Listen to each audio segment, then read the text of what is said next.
Na última semana, duas notícias importantes relacionadas a esse tema. Primeira, a Justiça derrubou uma lei que ampliava o prazo dos contratos na licitação das linhas de ônibus da capital paulista. Segunda notícia, ontem, o Tribunal de Justiça do Estado de São Paulo determinou que a Prefeitura não poderá mais cobrar tarifas superiores e dar tratamento diferenciado quanto ao número de embarques para os usuários do Vale Transporte. Quem analisa essas alterações aqui pra gente pela web é o Américo Sampaio, da Rede Nossa São Paulo. Boa tarde, Américo, tudo bom? Boa tarde a você e a todos os espectadores. Américo, quais os impactos dessas mudanças para os brasileiros, não, para os paulistanos? O impacto é grande porque foram duas derrotas bastante significativas da gestão Bruno Covas. Para explicar aqui para quem nos assiste, na semana passada, o Tribunal de Justiça de São Paulo decretou inconstitucional a lei municipal que fixa o prazo de concessão dos ônibus em 20 anos. E isso aconteceu um dia antes da assinatura dos contratos pelas novas empresas que venceram agora a licitação. E por que trava tudo? É importante explicar. Porque tanto o edital de licitação dos ônibus quanto as próprias propostas das empresas tinham como referência, como base de cálculo, 20 anos de licitação. Ou seja, 20 anos da concessão do prazo que essas empresas operariam o sistema de ônibus. A partir do momento que o Tribunal de Justiça decretou inconstitucional essa lei, volta a valer a lei anterior, que estabelecia o prazo de concessão em 15 anos. Ou seja, é preciso agora refazer o texto do edital de licitação, baseando os cálculos em 15 anos, e as empresas que vão participar do certame também precisam desenvolver propostas baseadas em 15 anos. Resumo da ópera, é preciso parar o processo licitatório, rever todos os cálculos adequando para 15 anos e fazer de novo todo o processo de licitação, concorrência e assinatura dos contratos, o que deve demorar aí pelo menos 6 meses. Então, de fato, é um revés muito grande da gestão Bruno Covas no que diz respeito à licitação. E, alguns dias depois, o que acontece é que o mesmo Tribunal de Justiça também atende a uma representação feita pelo IDEC e pela Defensoria Pública, representação essa que, inclusive, nós comentamos aqui no programa. E, na época, o que nós avaliamos dessa decisão do Bruno Covas de alterar a política de Vale Transporte? Nós também comentamos essa ação do IDEC junto da Defensoria. A ação do Bruno Covas, mexendo na dinâmica do Vale Transporte, ela é ilegal e injusta. Ilegal porque, de alguma forma, coloca para a mesma tarifa dois preços diferentes. Se você vai com um bilhete único, você paga R$ 4,30. Mas se você anda de ônibus com Vale Transporte, você paga R$ 4,57.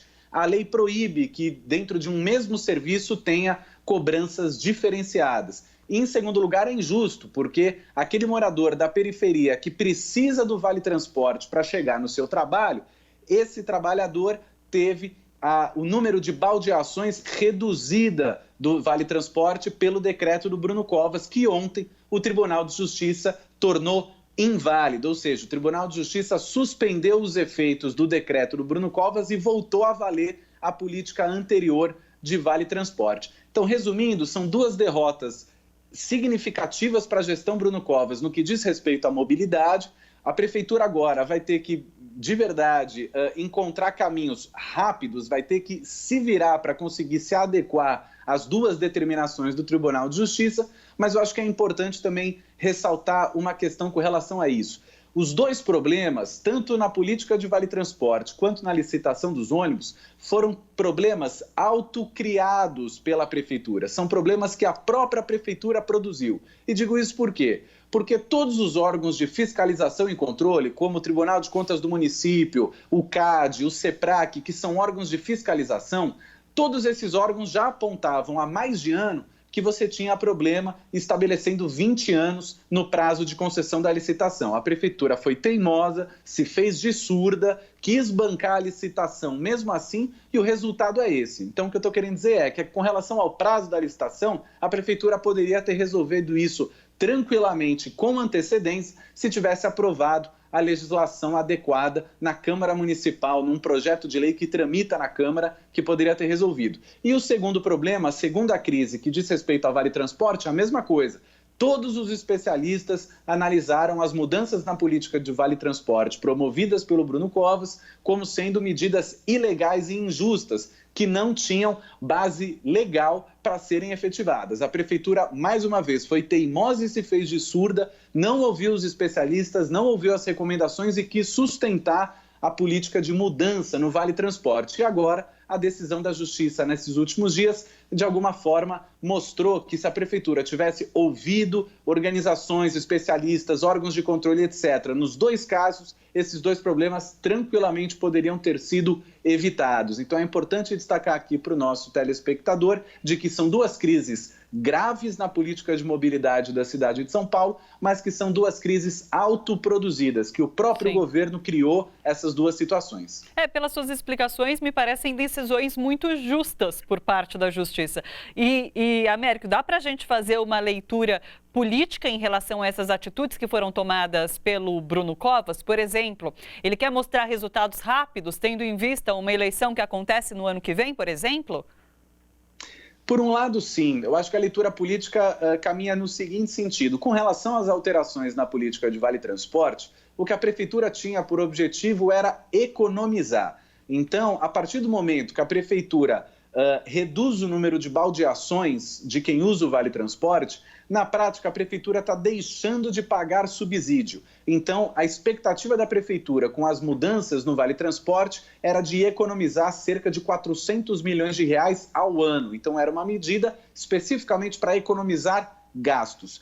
Com relação à licitação dos ônibus, a leitura política é um pouco diferente. A gente sabe que os ônibus na cidade de São Paulo sofrem de cartelização, ou seja, é sim um processo de cartel das empresas de ônibus que acabam tendo muito poder e, de alguma forma, são elas que dão as cartas no processo de licitação dos ônibus. A Prefeitura, quando não enfrenta o cartel, a Prefeitura acaba ficando refém do problema. Então, a leitura política da licitação é de que o Bruno Covas não teve peso e força política para fazer uma licitação como deveria, de alguma forma abriu para que o sistema de cartel operasse, se autorregulasse e operasse o próprio sistema de licitação, e aí agora, por conta da sua fraqueza política, nós temos esse impasse que poderia ter sido, de alguma forma, prevenido nesses últimos meses. Agora, o resultado político daqui para frente é bastante grave, porque o prefeito Bruno Covas, a que tudo indica, não vai conseguir tirar a licitação dos ônibus do papel, e isso certamente vai impactar a sua campanha à reeleição no ano que vem. E com relação à política de Vale Transporte, foi uma medida extremamente equivocada, que prejudica a vida dos trabalhadores que moram nas periferias, e também isso deve ter um impacto significativo nas eleições do ano que vem. Por mais que o prefeito Bruno Covas tenha batido o martelo de que ia avançar com as mudanças no Vale Transporte, mesmo contrariando todos os especialistas, a decisão da Justiça agora mostra que a prefeitura estava equivocada, que de fato essa medida prejudicava muito a vida dos trabalhadores e, sem dúvida nenhuma, esses dois assuntos vão ser tema das eleições do ano que vem e isso pode custar a reeleição de Bruno Covas.